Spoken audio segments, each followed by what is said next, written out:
So students and viewers, आज हम लोग स्टार्ट करेंगे चैप्टर सॉल्यूशन। तो सॉल्यूशन चैप्टर में जो basic information, basic fundamental criteria है उसको बहुत ध्यान से देखिए। फर्स्ट चैप्टर्स जो होते हैं या शुरुआत के जो लेक्चर्स होते हैं उन पर सारे आगे के चैप्टर्स का फंडामेंटल बेस रखा जाता है, इसलिए बहुत ध्यान से देखिए। बहुत इंपॉर्टेंट चैप्टर ये कम्पिटिटिव एग्जाम में, नीट, आईटी में इससे बहुत सारे क्वेश्चंस पूछे जाते हैं। तो फर्स्ट ऑफ ऑल चलिए हम लोग जानते हैं कि सॉल्यूशन क्या है और फिर इसके कंसंट्रेशन एस्पेक्ट्स को हम लोग जानने की कोशिश करेंगे। तो सॉल्यूशन क्या है ये हम लोग चैप्टर 11th में भी पढ़ चुके हैं मोल कंसेप्ट में। यहाँ उसको हम लोग एक रिवीजन के तौर पर भी जानेंगे और दूसरे फंडामेंटल क्राइटेरिया को भी इसमें ऐड करेंगे। तो स्टूडेंट्स, सॉल्यूशंस क्या है सबसे पहले हम लोग इसको जानते हैं। तो बहुत सिंपल क्राइटेरिया है। सॉल्यूशन एक होमोजीनियस मिक्सचर है। क्या है ये? एक होमोजीनियस मिक्सचर। तो सॉल्यूशन क्या है? It is a homogeneous mixture, homogeneous mixture of two और मोर कंपोनेंट्स, चाहे उसमें दो कंपोनेंट हों या दो से ज़्यादा कंपोनेंट्स हों। अब इसमें जो कंपोनेंट की बात है और एक बात आ गई है होमोजीनियस, इन दो चीज़ों को हम लोगों को जानना है। फर्स्ट ऑफ ऑल हम लोग जानने की कोशिश करते हैं कि होमोजीनियस क्या होता है। तो होमोजीनियस का मतलब होता है दैट कंटेन यूनिफॉर्मिटी, यूनिफॉर्म उसके अंदर सॉल्यूट और सॉल्वेंट मिक्सअप होंगे। एग्जाम्पल के तौर पर ऐसे सपोज कर लीजिए, जैसे मान लीजिए कि आपने किसी सॉल्वेंट में, जैसे कि वाटर, उस वाटर में आपने क्या किया स्टूडेंट के आपने सॉल्ट या शुगर को डिज़ोल्व किया। अगर आपने उसमें सॉल्ट और शुगर को डिज़ोल्व किया और बहुत अच्छी तरह से उसको आपने स्टिर किया, मिला दिया, अब उसके बाद जब आप इसको टेस्ट करेंगे, चाहे आप इसके अपर पार्ट से लें या इसके आप बॉटम पार्ट से, उसका जो टेस्ट होगा, सॉल्टनेस या स्वीटनेस, वो बिल्कुल सेम टू सेम होगा। बिल्कुल वैसे ही जैसे आप मार्केट से अगर कोई कोल्ड ड्रिंक लेते हैं तो कोल्ड ड्रिंक के अपर पार्ट को आप टेस्ट करें या बॉटम या लोअर, तो आप देखेंगे कि उसका जो टेस्ट होता है बिल्कुल सेम टू सेम होता है। तो जब कोई सॉल्यूट किसी सॉल्वेंट में पूरी तरह से डिज़ोल्व हो जाए, यूनिफॉर्म डिस्ट्रीब्यूशन उसको कहते हैं, यानी सारे के सारे उसके कंसंट्रेशन, सारे के सारे उसके टेस्ट एंड कंपोजिशन यूनिफॉर्मली उसमें मिक्सअप हो जाते हैं। सो ये है आपका होमोजीनियस।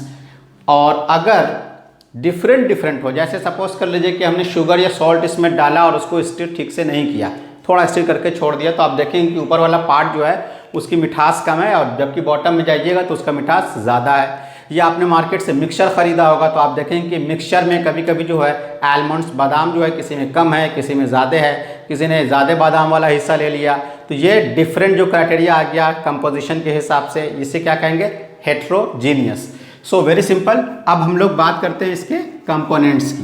तो ये जो कंपोनेंट्स हैं इसमें दो कंपोनेंट्स मौजूद होते हैं। एक को कहते हैं हम लोग सॉल्यूट और एक को कहते हैं हम लोग सॉल्वेंट। बेसिकली इसमें हम लोगों को जो चीज़ जाननी है, सॉल्यूट वो होता है जिसका अमाउंट कम होता है, स्मॉलर अमाउंट। सॉल्यूट कौन होगा? सॉल्यूट वो होगा which is present in lesser amount, smaller और लेसर अमाउंट। और सॉल्वेंट कौन होगा? सॉल्वेंट वो होगा which is present in excess amount, excess और लार्जर अमाउंट। तो एक आपका सॉल्यूट होगा और एक आपका सॉल्वेंट होगा। सॉल्यूट सॉल्वेंट में जब डिज़ोल्व होगा तो क्या बनेगा? सॉल्यूशन। यानी कि कुछ इस तरह से, लाइक दिस। सॉल्वेंट में सॉल्यूट डिज़ोल्व हुआ और इसने क्या बना दिया? जो चीज़ बन के आई वो क्या हो गई? सॉल्यूशन। वन मोर क्राइटेरिया, एक चीज़ और आप जानें कि ये तो आपको बता ही दिया गया कि ये स्मॉलर अमाउंट है, ये ग्रेटर एक्सेस अमाउंट है। एक चीज़ और जान लीजिए कि सॉल्यूट डिज़ोल्व होता है, ये क्या है? Substance which get dissolved. ये क्या होता है? डिज़ोल्व होता है। और ये क्या है? ये वो है जिसमें सॉल्यूट डिज़ोल्व होगा। सॉल्वेंट क्या होता है? जिसमें सॉल्यूट डिज़ोल्व होगा। ये है substance in which solute dissolved so solvent, solute and solution का क्राइटेरिया बहुत सिंपली आप इसको समझ सकते हैं। डायग्राम से देखें ज़रा, लाइक दिस। एक कंटेनर में ये है वाटर, तो जो वाटर है ये आपका क्या हो गया, ये हो गया आपका सॉल्वेंट। अब हमने क्या किया इसमें, अब हमने इसमें सॉल्यूट को डिज़ोल्व करना शुरू किया। दिस इज़ योर सॉल्यूट, ये आपका क्या है, सॉल्यूट है। इसको हमने इसमें क्या किया, डिज़ोल्व किया। This is solute lesser amount में। शुगर सपोज कर सकते हैं, सॉल्ट सपोज कर सकते हैं। अब इसको जब इसमें हमने डिज़ोल्व किया तो अब ये कैसा हो गया, it is like this. This is your solvent and now इस सॉल्वेंट में अब क्या मिल गया, अब देखें कि सॉल्वेंट में आपका जो सॉल्यूट था वो डिज़ोल्व हो गया। तो अब ये क्या बन गया, अब ये बन गया स्टूडेंट्स सॉल्यूशन। क्लियर है, वेरी सिंपल क्राइटेरिया। एक बेसिक समझ बनाने के लिए, सॉल्यूट जब सॉल्वेंट में डिज़ोल्व होता है तो वो क्या बनता है, सॉल्यूशन बनता है। अब एक छोटी सी बात आपको और बता दें, सॉल्यूशन के टाइप्स का जो क्राइटेरिया है वो आगे में भी आपको डिटेल में पढ़ना है। एक सिस्टम सिर्फ बता दें, सॉल्यूशन का फिजिकल नेचर, फिजिकल स्टेट किस पे डिपेंड करेगा, क्या होगा। सॉल्यूशन का जो फिजिकल स्टेट होता है वो डिपेंड करता है इस फिजिकल स्टेट ऑफ सॉल्वेंट पर। यानी अगर आपका सॉल्वेंट लिक्विड है तो सॉल्यूशन भी लिक्विड होगा, अगर आपका सॉल्वेंट गैसियस है तो आपका सॉल्यूशन भी गैसियस होगा, अगर आपका सॉल्वेंट सॉलिड है तो आपके सॉल्यूशन का नेचर भी फिजिकल स्टेट के हिसाब से सॉलिड सॉल्यूशन होगा, irrespective of the nature of state of solute, चाहे आपका सॉल्यूट कुछ भी रहे। तो एक छोटे से एग्जाम्पल के तौर पर भी उसको देख ले, फिर हम लोग बहुत इंपॉर्टेंट क्राइटेरिया जो कंसंट्रेशन है उसको हम लोग जानेंगे। तो स्टेट के क्राइटेरिया पर सॉल्यूशन के जो टाइप्स हैं वो क्या है वो देख लेते हैं। तो स्टेट के क्राइटेरिया पर हम लोग इसको physical state of solvent consider करते हैं, यानी physical state of solvent determines the state of solution. जैसा सॉल्वेंट का स्टेट होगा वैसे ही सॉल्यूशन का स्टेट कंसीडर किया जाएगा। मीन्स टू से, सपोज कर लेते हैं हम लोग, कॉलम बना के इसको आइडेंटिफाई करने की कोशिश करते हैं। सपोज कर लीजिए this is your solute, this is solvent, here is the state of solution. फिर उधर कुछ एग्जाम्पल आएंगे वो आप देख लेंगे। Solute, solvent and state of solution. अगर आपका सॉल्वेंट सपोज कर लीजिए कैसा है, सॉलिड, चाहे आपका सॉल्यूट कुछ भी हो, यानी ये क्या हो सकता है, गैस, लिक्विड, सॉलिड, लेकिन आपका सॉल्वेंट क्या है, सॉलिड ही है। तो सॉल्यूशन का स्टेट कैसा होगा, स्टेट ऑफ सॉल्यूशन किस पे डिपेंड करता है स्टूडेंट्स, सॉल्वेंट के स्टेट पर। यानी आपका जो सॉल्यूशन होगा वो सॉलिड सॉल्यूशन कहलाएगा, ये होगा सॉलिड सॉल्यूशन। Very simple. उसी तरह से अब आप इमेजिन कर लीजिए कि अब आपके पास सॉल्वेंट का नेचर हम कैसा दे देते हैं, लिक्विड। चाहे आपका सॉल्यूट गैस हो, लिक्विड हो या सॉलिड हो, सॉल्वेंट का नेचर कैसा है, लिक्विड है, तो इसका मतलब जो सॉल्यूशन होगा आपके पास वो सॉल्यूशन भी कैसा है होगा, वो लिक्विड सॉल्यूशन कहलाएगा।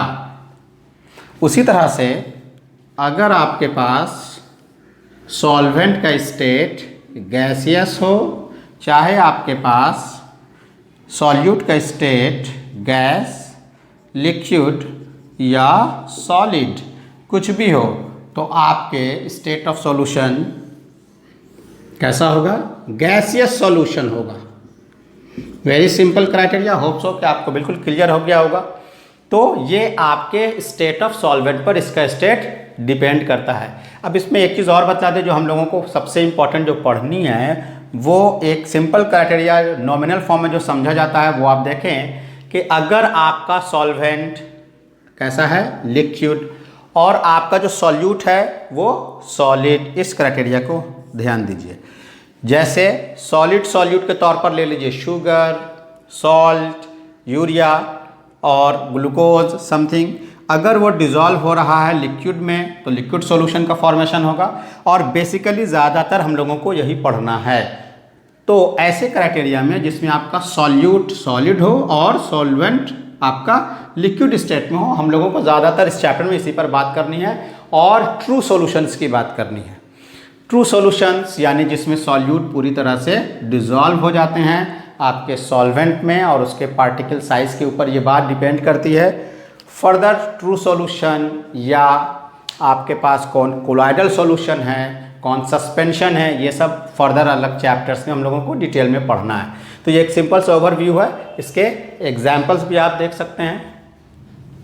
अब हम लोग बात करेंगे इसमें कंसंट्रेशन टर्म की, जो बहुत ही इंपॉर्टेंट है, उसको आप बहुत ध्यान से देखें। बहुत सारे कंसंट्रेशन टर्म्स हम लोग 11th में मोल कंसेप्ट में भी पढ़ के आ चुके हैं, तो यहाँ भी हम लोग उसको डिस्कस कर लेते हैं, क्योंकि इस चैप्टर में पूरे के पूरे उस पर न्यूमेरिकल हम लोगों को सॉल्व करना है। तो हम लोग बात करेंगे कंसंट्रेशन टर्म की। उस कंसंट्रेशन टर्म से पहले एक बात और आपको हम बतला दें, इस पर जो एक टर्म कंपोनेंट आया है, component means solute and solvent. Generally हम लोग सॉल्वेंट को डिनोट करेंगे, डिनोटेड बाय 1 और A, और सॉल्यूट को डिनोट करेंगे हम लोग जनरली 2 और B से, आगे आसानी के लिए। दूसरी एक और बात हम लोगों को पढ़ना है इस चैप्टर में, बाइनरी सॉल्यूशन। ये सब छोटी छोटी चीज़ों को जानते चलिए ताकि आगे आपको आसानी हो। बाइनरी मीन्स, बाइनरी का मतलब होता है 2, solution containing 2 components only. Binary solution means solution containing 2 components only. components लिखा हमने, सॉल्यूट नहीं लिखा है। कुछ स्टूडेंट्स क्या समझते हैं कि बाइनरी का मतलब जिसमें 2 सॉल्यूट हो। जी नहीं, कंपोनेंट्स के बारे में बता दिया गया कि सॉल्यूट और सॉल्वेंट मिल के कंपोनेंट है, यानी जब 2 कंपोनेंट होगा तब बाइनरी सॉल्यूशन का मतलब ये हो गया। इसका मतलब सिर्फ और सिर्फ इसमें क्या होगा, ओनली 1 सॉल्यूट होगा और ओनली 1 सॉल्वेंट होगा। ये बात समझ लीजिए। इस चैप्टर्स में हम लोगों को ज़्यादातर जनरली बाइनरी सॉल्यूशन पढ़ना है, यानी जिसमें सिर्फ एक सॉल्यूट होगा और एक सॉल्वेंट होगा, क्योंकि सॉल्यूट और सॉल्वेंट मिल के कंपोनेंट बनाता है। होप सो क्लियर हो गया होगा। अब चलिए आते हैं स्टूडेंट्स, हम लोग बात करते हैं कंसंट्रेशन ऑफ सॉल्यूशन की। कंसंट्रेशन ऑफ सॉल्यूशन का मतलब क्या होता है? कंसंट्रेशन ऑफ सॉल्यूशन का मतलब होता है कि किसी सॉल्वेंट के गिवन अमाउंट में कितने सॉल्यूट डिसॉल्व किए गए हैं एट पार्टिकुलर टेम्परेचर। टेम्परेचर को आपको घटा बढ़ा नहीं करना है, वो फैक्टर्स के तौर पर अलग से पढ़ेंगे। तो अब हम लोग हेडिंग लगा लेते हैं। क्या हम लोगों की हेडिंग हो जाएगी? Concentration of solution. तो एक छोटा सा डेफिनेशन लिख देते हैं, नोट डाउन आप भी कीजिए। Concentration of solution, amount of solute dissolved in given amount of solvent, dissolved in given amount of solvent at particular temperature।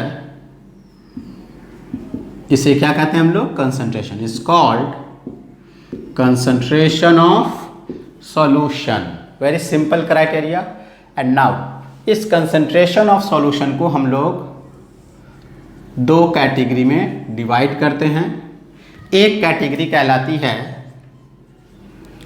Qualitative concentration of solution और दूसरी है क्वांटिटेटिव कंसंट्रेशन ऑफ सॉल्यूशन। हम लोगों को quantitative के बारे में पढ़ना है। क्वालिटेटिव के बारे में सुन लीजिए, वेरी सिंपल क्राइटेरिया, प्रीवियसली भी बताया गया है। क्वालिटेटिव मीन्स जो कंसंट्रेशन की क्वालिटी बता दे कि किसमें कोई चीज़ ज़्यादा है, किसमें कोई चीज़ कम है। In terms of chemistry it is not come और ज़्यादा, in terms of chemistry it is either diluted और कंसंट्रेटेड। ये दो टर्म का इस्तेमाल किया जाता है। बहुत सारे रिएक्शंस में आप देखते होंगे एरो पर लिख देता है डाइल्यूट H2SO4 या काउंट या कंसंट्रेटेड H2SO4। तो ये उसके क्वालिटेटिव अप्रोच ऑफ कंसंट्रेशन की बात करता है। डाइल्यूटेड का मतलब होता है कि जब सॉल्यूट सॉल्वेंट के रिस्पेक्ट में कम अमाउंट में हो, और कंसंट्रेटेड का मतलब होता है कि वो ज़्यादा अमाउंट में मौजूद है। But it is not a better criteria for expressing the concentration of solution. इसलिए कि कोई चीज़ किसी पार्टिकुलर अमाउंट में एक वक्त में कम हो सकती है, दूसरे क्राइटेरिया में वो ज़्यादा हो सकती है। जैसे एग्जाम्पल के तौर पर मान लीजिए कि लिखा जाता है 1 ग्राम, अगर हम लिख दें NaCl in 1 litre of water, 1 litre पानी में 1 ग्राम NaCl डाल दीजिए, तो इसको कहने वाले क्या कहते हैं कि ये डाइल्यूटेड सॉल्यूशन है। क्या कहा जाता है इसको? It is a diluted solution.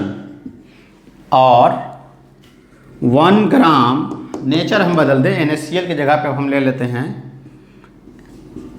NaCN, sodium cyanide या पोटेशियम साइनाइड। इस तरह के क्राइटेरिया को अगर हम ले लें, या sodium fluoride in 1 litre of water, तो इसको कहा जाता है कि ये बहुत ही ज़्यादा कंसंट्रेटेड सॉल्यूशन हो गया। इट इज़ ए पॉइजन, ये एक पॉइजन के तौर पर काम करता है, बहुत ज़्यादा हाईली कंसंट्रेटेड हो गया। तो आप कैसे समझेंगे? दोनों का अमाउंट तो सेम टू सेम था, इसलिए इसको एक बेटर क्राइटेरिया नहीं माना जाता है।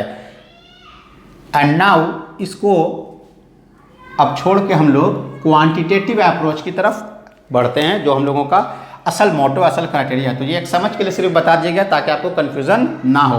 And now come to the another point, the qualitative approach of concentration of solution. तो इस क्वालिटेटिव अप्रोच में हम लोगों को बहुत सारी चीज़ें पढ़नी है स्टूडेंट्स, तो हम लोग उसको फिर से 2 पार्ट में डिवाइड करेंगे और उसको प्रोसीड करेंगे। Qualitative approach of concentration of solution. अब है quantitative approach of concentration of solution. अब इस क्वांटिटेटिव अप्रोच के क्राइटेरिया में भी 2 चीज़ें हैं। एक क्राइटेरिया है टेम्परेचर डिपेंडेंट, टेम्परेचर डिपेंडेंट, और एक क्राइटेरिया है टेम्परेचर इंडिपेंडेंट। एक जो टेम्परेचर पर डिपेंड करेगा और एक जो टेम्परेचर पर डिपेंड नहीं करेगा। जो टेम्परेचर पर डिपेंड करेगा उसके टर्म में कहीं ना कहीं वॉल्यूम शामिल होगा, और जो टेम्परेचर से इंडिपेंडेंट होगा उसके टर्म में वॉल्यूम कहीं से भी नहीं आएगा। उसमें जनरली मास का क्राइटेरिया रहेगा। अगर वॉल्यूम आ जाए दोनों कंपोनेंट में से किसी भी एक में, तो आप समझ जाइए कि वॉल्यूम चूंकि टेम्परेचर का फंक्शन है, यानी डिपेंडेंट है टेम्परेचर पर, तो वो टेम्परेचर डिपेंडेंट हो जाएगा। इसको रटना नहीं है, आपको सिर्फ चेक कर लेना। अगर वॉल्यूम टर्म आता है तो टेम्परेचर डिपेंडेंट में ले जाएंगे, और अगर नहीं आता है, मास का टर्म है, तो वो टेम्परेचर इंडिपेंडेंट में। इससे भी क्वेश्चंस आते हैं एग्जाम में, और ये आपको हेल्प करेगा। एंड नाउ अब हम लोग बात करते हैं जल्दी जल्दी में कि कौन कौन से इसके अप्रोच हैं, क्योंकि बहुत सारे अप्रोच को हम लोगों को इसमें कवर अप करना है। तो सबसे पहला जो क्राइटेरिया आज हम लोगों को इसमें पढ़ना है स्टूडेंट्स, वो क्या है? वो है आपका मास बाई मास परसेंट। इसको हम लोग वेट बाई वेट परसेंट भी बोलते हैं, W से डिनोट करते हैं। Very simple criteria. Weight by wait का मतलब क्या हो गया? ऊपर में क्या रहेगा? मास और वेट। केमिस्ट्री में मास और वेट को सेम चीज़ हम लोग कहते हैं, फिजिक्स में मास और वेट अलग अलग क्राइटेरिया, इसलिए कन्फ्यूजन ना हो। क्लियर है? मास ऑफ द कंपोनेंट, कंपोनेंट का मतलब अभी आपको बता दिया गया। कंपोनेंट का मतलब either sometimes solute, sometimes solvent. Most of the cases में यहाँ सॉल्यूट ही रहता है, लेकिन कभी कभी सॉल्वेंट पे भी क्वेश्चन पूछता है, इसलिए आप कंपोनेंट लिखें। तो मास of the component divided by नीचे क्या हो जाएगा, total mass of solution, total mass of solution. Percentage रहेगा तो आप क्या करेंगे स्टूडेंट्स, इनटू 100, और इसको हम एक सिंपल फॉर्म में डिनोट कर सकते हैं वेट बाय वेट परसेंट। फ़र्क करने के लिए आप देख सकते हैं, इसको हम ऐसे लिख देते हैं, ये it is your capital W is equal to mass of the component. Suppose कर लीजिए कि आपका वो अगर सॉल्यूट है तो W, और अभी हमने आपको क्या बतलाया था, सॉल्यूट को 2 से डिनोट करेंगे या B से डिनोट करेंगे और सॉल्वेंट को 1 से। टोटल मास ऑफ सॉल्यूशन, तो सॉल्यूशन में क्या क्या चीज़ें शामिल होती हैं, W1 प्लस W2, और परसेंटेज के लिए इनटू 100। तो ये किसका निकल जाएगा, सॉल्यूट का, कंपोनेंट 2 का। 1 का कहेगा तो आप यहाँ 1 रख देंगे। सेकंड क्राइटेरिया, एक चीज़ और बताते चले, समटाइम्स वो भी आपको काम देगा। मास बाय मास परसेंट जो है या वेट बाय वेट परसेंट जो है, इसका मोस्टली जो यूजेस है, बेसिकली इसको हम लोग किस क्राइटेरिया में यूटिलाइज लेते हैं, बेसिकली इसका यूज़ हम लोग लेते हैं इंडस्ट्रियल एप्लीकेशन में। मोस्टली किस में इस्तेमाल लेते हैं इसको हम लोग, generally it is used in industrial application. एक एग्जाम्पल से भी आप इसको समझें। Suppose that it is given 10% W by W HCl in water, मान लीजिए ऐसे कहीं लिखा हुआ है, तो इसका क्या सेंस हम समझें। देखिए इसका मतलब ये होगा, मीन्स दैट के 10, चूँकि W बाई W है, वेट बाई वेट है, मास बाई मास है, इसका मतलब 10 ग्राम 10 ग्राम HCl डिजॉल्व है। It means that 10 gram HCl is dissolved. कितना में डिजॉल्व होगा, चूँकि परसेंट में लाना है आपको, तो 90 ग्राम ऑफ वाटर में डिजॉल्व होगा। Dissolve in 90 gram of water. क्यों 90 ग्राम, 100 क्यों नहीं, इसलिए कि आपको नीचे में सॉल्यूशन है, तो वाटर तो सॉल्वेंट है। अगर ये आप 90 लीजिएगा तब ना 10 इसमें जोड़ करके टोटल 100 ग्राम हो जाएगा। अगर आप 100 ग्राम वाटर ले लेंगे तब तो सॉल्यूट जब जोड़ेंगे तो 110 हो जाएगा। Then be careful. तो इसका मतलब क्या निकलता है कि 10 ग्राम HCl डिजॉल्व है 90 ग्राम H2O में, ताकि सॉल्यूशन आपका टोटल कितना हो जाए, 100 ग्राम हो जाए। 90 gram of H2O to make 100 gram solution. Simple है। दूसरे पार्ट पर आते हैं। दूसरा क्राइटेरिया क्या है आपका, दूसरा हम लोगों को पढ़ना है इसमें volume by volume percent, V by V percent. उसी तरह से बिल्कुल एकदम लेते चलिए, volume of the component, volume of the component divided by volume of the solution. Percent के लिए क्या करेंगे आप, इनटू 100। Very simple criteria. अब ये जो वॉल्यूम बाय वॉल्यूम परसेंट का क्राइटेरिया है, ये बेसिकली ऐसे क्राइटेरिया में आप यूज़ करेंगे जिसमें लिक्विड सॉल्यूशंस की बात होगी। जो जब लिक्विड सॉल्यूशन की बात होगी उसमें हम लोग इसको यूज़ करेंगे। Basically used in solution containing liquids. Example बिल्कुल इसी तरह से आप इमेजिन कर सकते हैं। जैसे एक एग्जाम्पल हम दे दें, 25% V बाई V Na या अल्कोहल इन वाटर। तो इसका सेंस क्या हुआ स्टूडेंट, बिल्कुल उसी तरह से, यानी 25 ml। जनरली जो वॉल्यूम हम लोग लेंगे वो किस यूनिट में लेंगे, ml में लेंगे। ये भी ml में होगा, ये भी ml, मिलीलीटर। तो इसका मतलब क्या हो गया, इट मीन्स कि 25 मिलीलीटर अल्कोहल इज डिजॉल्व्ड इन, अब कितना में डिजॉल्व होगा ये, 75 ml ऑफ H2O में, ताकि दोनों जब मिले तो दोनों मिलके कितना हो जाए, 100 ml सॉल्यूशन पूरा कर ले। सिंपल है। बिल्कुल इसी तरह से थर्ड क्राइटेरिया भी देखिए। तीसरा क्राइटेरिया क्या है, इसी तरह से थर्ड नंबर आपका हो गया वेट बाय वॉल्यूम परसेंट। अब अपने से कोशिश कीजिए समझने का, जो चीज़ ऊपर में रहेगी उसका वो कंपोनेंट और नीचे टोटल मास के लिए सॉल्यूशन, सब में सॉल्यूशन लेना है। सिर्फ एक क्राइटेरिया है ऐसा है जिसमें हम लोग सॉल्वेंट लेते हैं, वो आगे में आ जाएगा, बाकी सब में नीचे सॉल्यूशन है। तो ऊपर जो पार्ट रहेगा वो कंपोनेंट होगा, यानी सॉल्यूट या सॉल्वेंट। तो जनरलाइज के लिए हम लोगों ने कंपोनेंट लिखा, तो क्या लिखेंगे आप बोलिए, वेरी गुड। क्या हो गया, मास ऑफ, देखिए ध्यान से, मास ऑफ, इसके लिए मास, तो मास ऑफ कंपोनेंट ऊपर रखेंगे आप, डिवाइडेड बाय नीचे क्या है V, यानी वॉल्यूम ऑफ सॉल्यूशन, नीचे क्या हो जाएगा वॉल्यूम ऑफ सॉल्यूशन। क्लियर है। परसेंटेज के लिए क्या करेंगे आप, into 100। Very simple criteria. This is third one. इसका बेसिकली इस्तेमाल फार्मास्यूटिकल इंडस्ट्रीज, मेडिसिन में, फार्मेसी में किया जाता है। जनरली कहाँ यूज होगा ये, used in pharmacy and medicine वगैरह में इसको हम लोग जनरली यूटिलाइज करते हैं। आप जब दवा खरीदते होंगे मार्केट से तो आप उसके रैपर पर देखेंगे उसमें कंपोजिशन लिखा रहता है, तो आप देखेंगे कि उसका कंपोजिशन इसी फॉर्म पर लिखा रहता है। तो this is your third criteria. And now come to the fourth one. एक चीज़ और यहीं पास आपको बतला दें, ये जो क्राइटेरिया लिखा गया जैसे मास बाय मास परसेंट, अगर इस परसेंट के 100 को हम यहाँ से छुपा दें, अगर इस परसेंट के 100 को छुपा दें तो इसको एक दूसरा टर्म आप बोल सकते हैं, ये हो गया mass by mass fraction. This is your, तो ये कोई नया टर्म नहीं है, बस उसको क्रिएट कर दिया गया, मास बाय मास फ्रैक्शन, या सिर्फ mass fraction, mass by mass कहने की भी ज़रूरत नहीं है। तो मास फ्रैक्शन, बिल्कुल सिंपल क्राइटेरिया। किसी एक का मास ऊपर रखना है और दोनों के सम को नीचे कर देना है। अगर ये आपको सॉल्वेंट का पूछता तो सॉल्वेंट का मास ऊपर और नीचे दोनों के मास का क्या करते हैं आप, सम।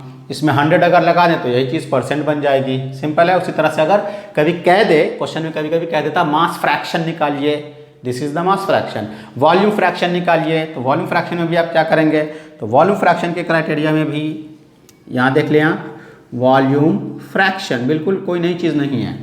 तो volume of the component, suppose करिए चूंकि जनरली सॉल्यूट कर लिया जाता है, V2 डिवाइडेड बाय नीचे क्या हो जाएगा दोनों का सम, दिस इज वॉल्यूम फ्रैक्शन। तो सिस्टेमेटिक क्राइटेरिया को जानने की कोशिश कीजिए, वेरी सिंपल, ज़्यादा रटना नहीं है। अब हम लोग आते हैं इसके नेक्स्ट क्राइटेरिया पर।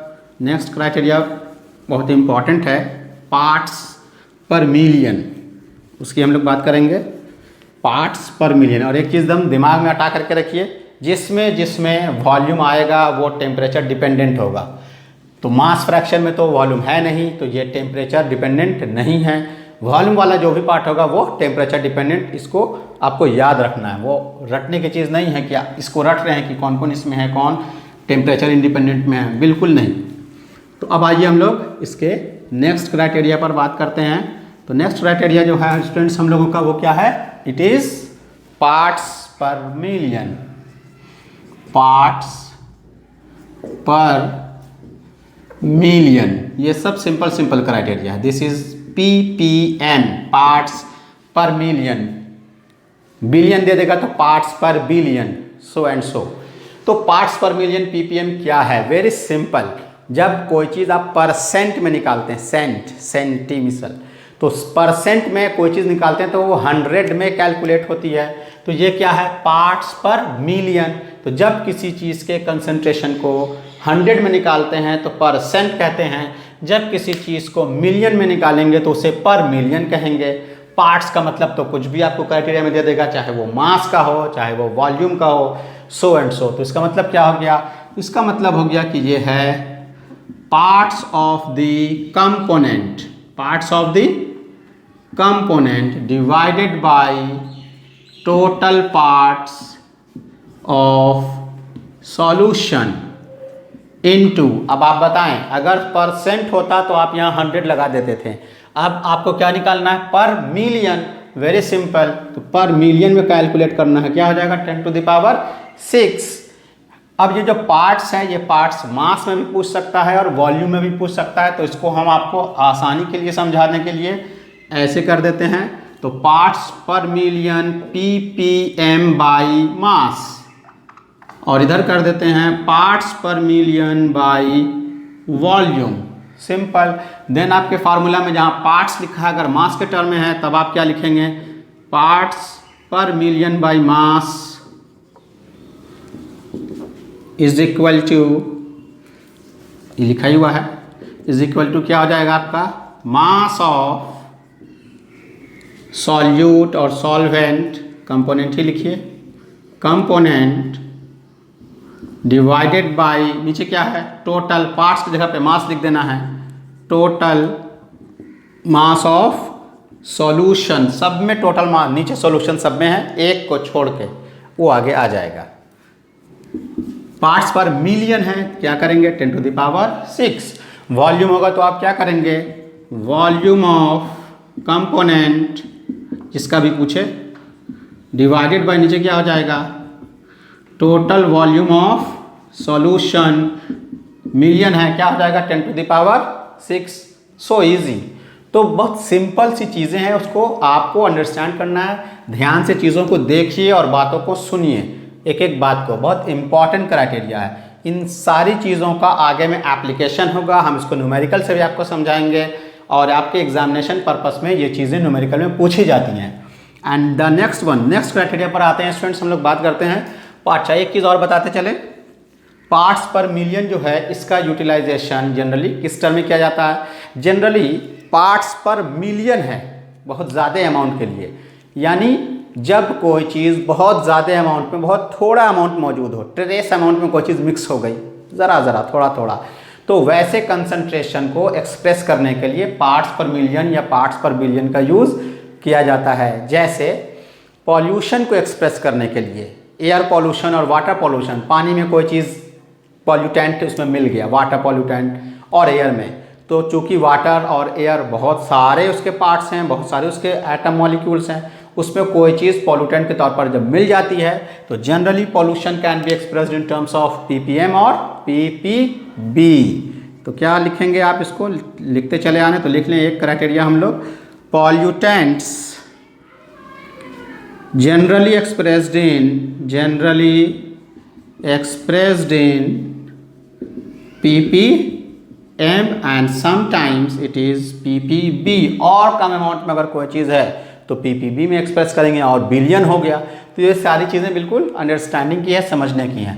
Simple, very simple criteria clear हो गया। अब हम लोग नेक्स्ट क्राइटेरिया पर आते हैं, बात करते हैं अब हम लोग मोल फ्रैक्शन। तो अभी स्टूडेंट हम आपको बता रहे थे मास फ्रैक्शन, तो फ्रैक्शन के क्राइटेरिया हम देखिए इधर लिख देते हैं, this is your number 5, page number 5, clear है।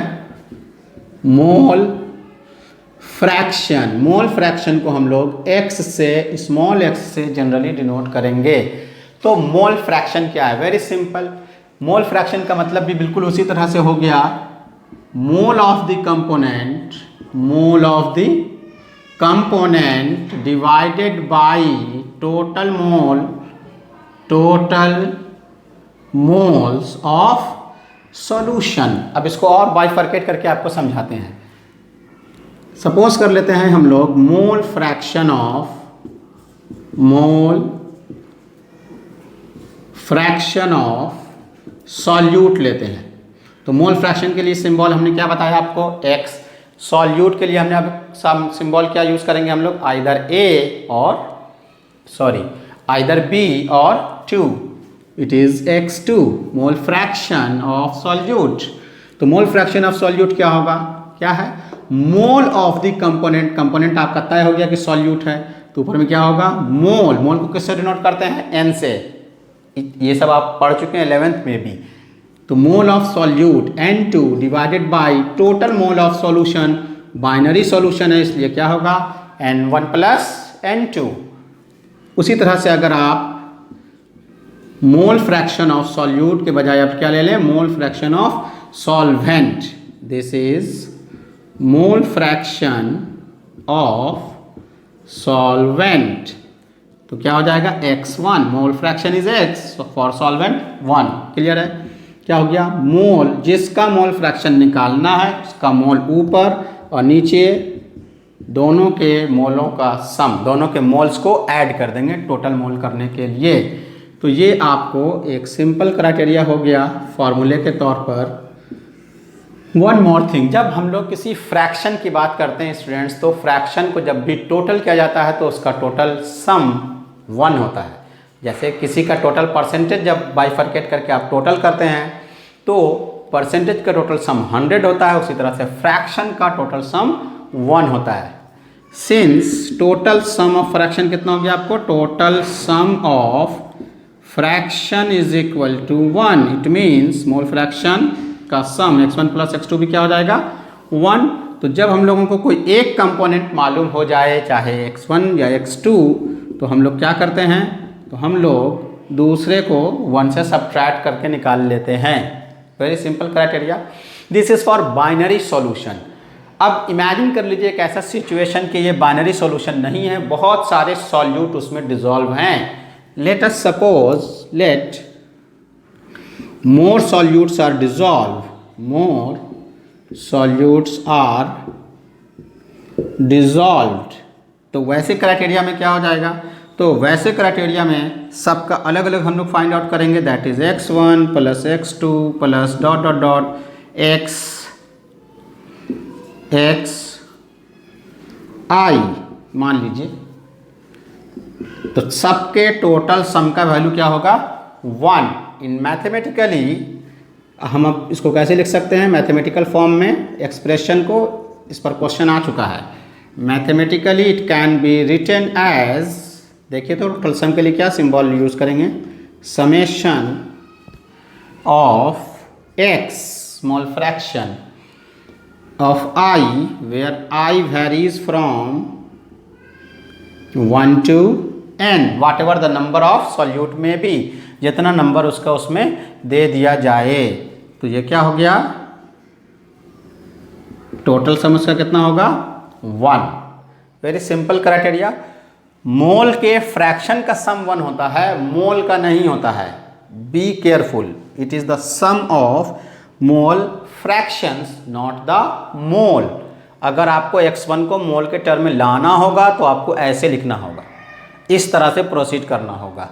x1 plus x2 plus x3, n1 plus n2 n3, this is not equal to 1। तो वेरी सिंपल क्राइटेरिया, ये आपका क्या है? मोल फ्रैक्शंस है। अब इस मोल फ्रैक्शन के क्राइटेरिया को और बेटर अंडरस्टैंडिंग के लिए हम आपको एक एग्जाम्पल से इसको समझाते हैं। एक एग्जाम्पल हम लोग ले लेते हैं क्वेश्चंस का। Very simple criteria. तो क्वेश्चन मेरे साथ लिखिए स्टूडेंट्स आप लोग। एक छोटा सा क्वेश्चन है, इसको आप जल्दी से नोट कर लें मोल फ्रैक्शन के क्राइटेरिया को, और इस पर हम लोग एक न्यूमेरिकल सॉल्व करेंगे। जल्दी से आप उसको लिख लें। होप सो कि आपने लिख लिया होगा। अब हम लोग इस पर एक सिंपल सा क्वेश्चन सॉल्व करते हैं। क्वेश्चन मेरे साथ लिखेंगे आप कि calculate the mole fraction of, calculate the mole, question note down कर लीजिए, कॉपी लेके बैठा करें। Calculate the mole fraction of ethylene glycol, ethylene glycol having formula C2H6O2 in an aqueous solution,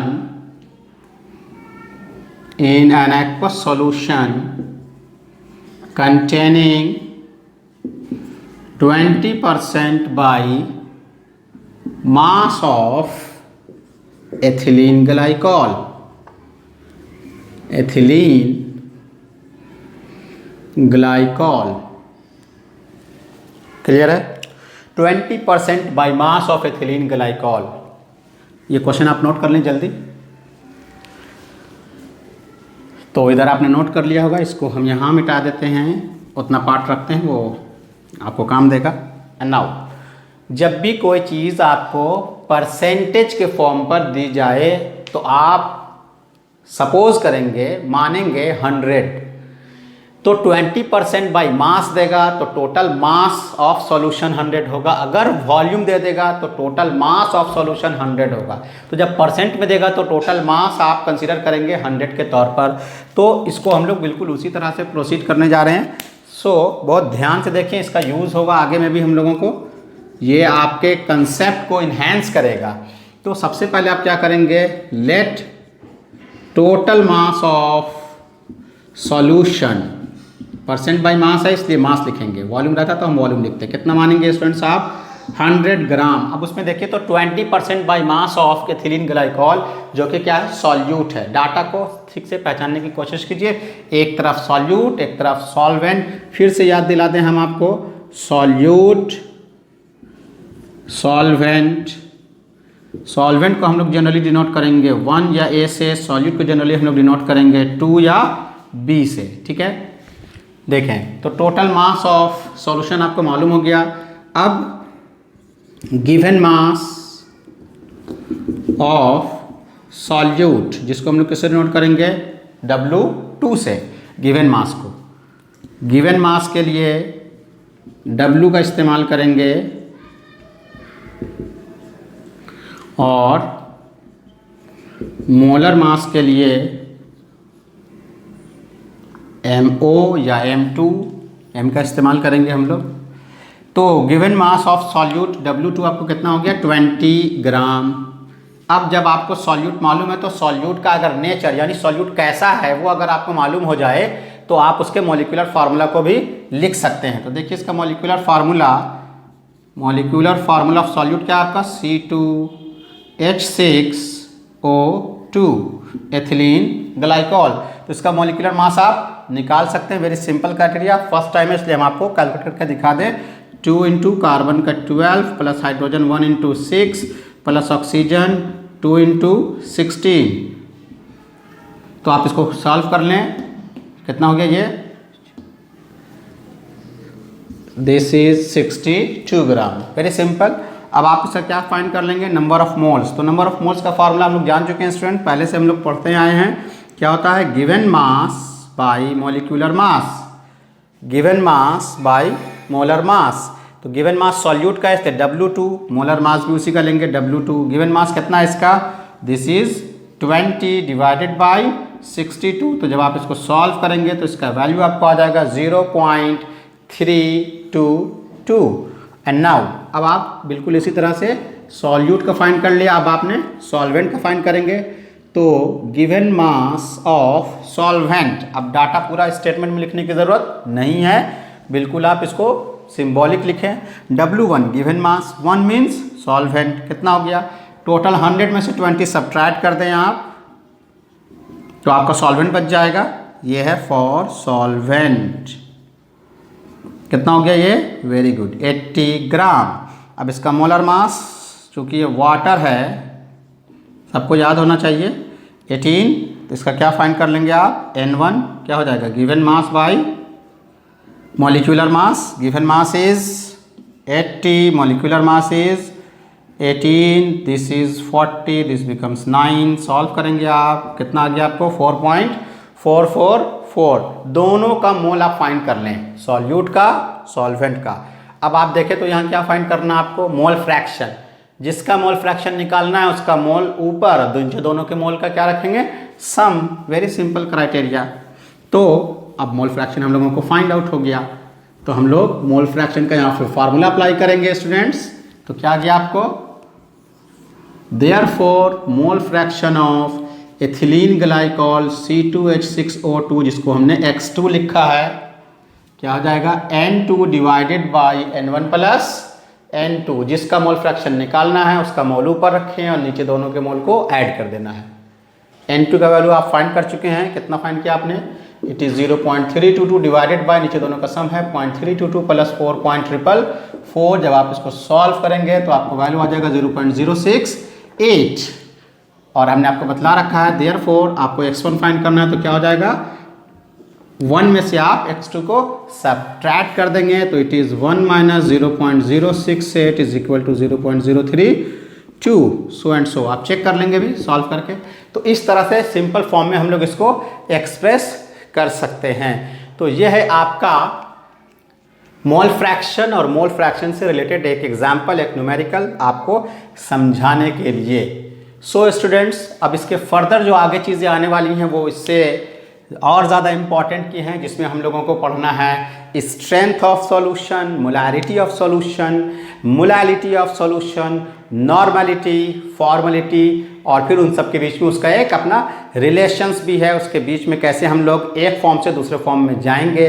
temperature dependent और इंडिपेंडेंट जो आपको बतलाया गया उसको याद रखें, और नेक्स्ट क्लास में हम लोग फर्दर जब उसको सॉल्व करेंगे उन सारी चीज़ों को, तो उस पर न्यूमेरिकल भी सॉल्व करेंगे। शुरुआत के लेक्चर्स आगे के चैप्टर्स के आधार होते हैं, बेस है, फंडामेंटल है। बहुत ध्यान से देखिए, बातों को सुनिए, लिखिए और मेरे साथ साथ चलने की कोशिश कीजिए। आपको मेहनत करना होगा, अगर आप मेहनत नहीं करेंगे तो आप पीछे रह जाएंगे और फिर कंपटीशन को आप compete नहीं कर सकते हैं। So students, keep watching the videos and do not forget to subscribe, share and like. Till then, good bye.